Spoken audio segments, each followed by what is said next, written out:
क्या बात है देवी? जगत में समृद्धि की देवी जानी मानी जाती हो, फिर भी तुम्हारा मुख चिंताग्रस्त क्यों है? कोई विशेष कारण नहीं है स्वामी। विशेष ना सही, साधारण कारण क्या है? तुम्हें तो ज्ञात है कि संसार में किसी के भी मन का रहस्य हमसे छुपा नहीं है। यदि ऐसा है तो प्रश्न करने की आवश्यकता ही क्या है? बिना प्रश्न किए ही मन का रहस्य जान लीजिए, और आप हमें भी बताइए कि आपने क्या जाना है। देवी, तुम्हारी चिंता का कारण यह है कि अचानक एक शक्तिशाली असुर पुनः उत्पन्न हो गया है।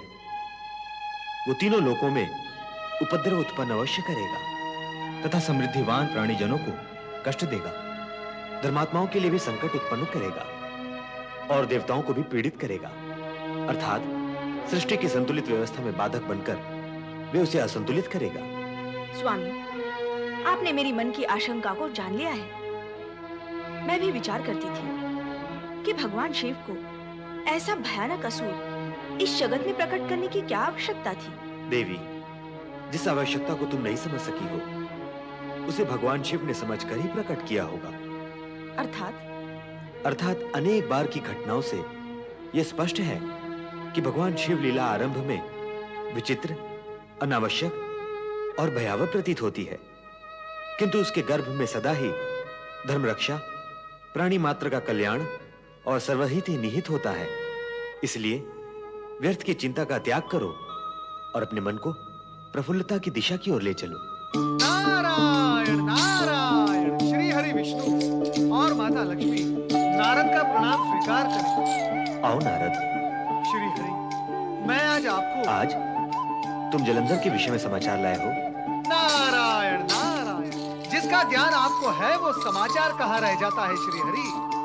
समाचार लाना ये सत्य नहीं, समाचार के बहाने वैकुंठ आकर आप दोनों के दर्शन करना, यही मेरा स्वार्थ। विषय की दिशा को बदलना भी तुम्हारी लीला का ही एक अंग है नारद। माता, ऐसा कदापि नहीं है। क्यों नहीं? तुम यहाँ अवश्य एक विशेष समाचार लेकर आए हो और वैकुंठ आने के बहाने की ओट में बहाना बनाकर मूल विषय से हट रहे हो। माता, श्री हरि सबके मन का सत्य जानते हैं। जब वे आपके मन की बात जान सकते हैं, तो भला मैं बहाना बनाकर कोई बात मन में कैसे और कहां रख सकता हूँ? नारायण नारायण। नारद, ये सत्य है कि श्री हरि सब कुछ जानते हैं, किंतु ये भी सत्य है कि हर बात उनसे पूछी नहीं जा सकती। इसलिए वो बात जिसे मन में यहाँ सुनाने का विचार लेकर तुम आए हो, सुनाओ। नारायण नारायण, आपके इस हट और आग्रह के वशीभूत होकर मैं अपने मन की बात सुना तो दूंगा माता, किंतु भय है मुझे आपके कोप का भाजन बनना होगा। क्यों? सत्य कटु होता है माता, इसे सुनाने वाले के लिए साहस और सुनने वाले के लिए संयम की आवश्यकता होती है। किंतु कटु सत्य यह है माता कि सुनाने वाला तो साहस किसी न किसी प्रकार जुटा ही लेता है, किंतु सुनने वाले के हाथ से संयम का पल्ला सदा ही छूट जाता है। नारायण नारायण। नारद, आजकल तुम अधिक बोलने लगे हो। ठीक है माता लक्ष्मी, आप अधिक नहीं, केवल संक्षिप्त में सत्य बोलूंगा, जिसे सुनकर आप न केवल आश्चर्यचकित हो जाएंगी, अपितु असुरों के प्रति आपका दृष्टिकोण ही बदल जाएगा। उससे पूर्व तुम बदल जाओ और कहो क्या कहना है। स्वामी, आप ही बताइए, नारद क्या कहना चाहते हैं? नहीं देवी, नारद के मुख से सुनने का आनंद ही कुछ और है। बताओ नारद, वो दृष्टिकोण बदल जाने वाली बात।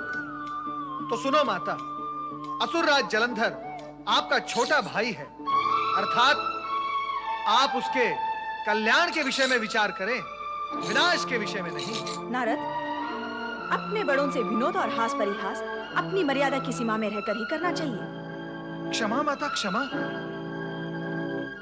परंतु मैंने ऐसा क्या कह दिया?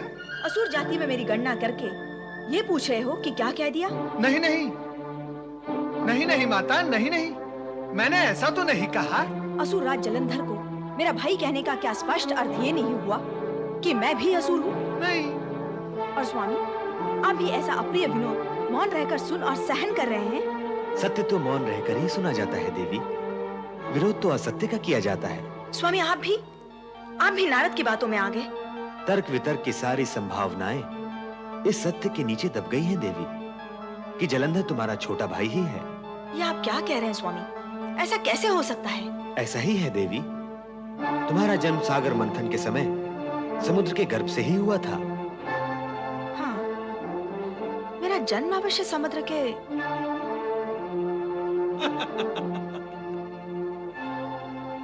जलंधर का जन्म भी समुद्र से ही हुआ है, अर्थात समुद्र ही तुम दोनों के पिता हैं।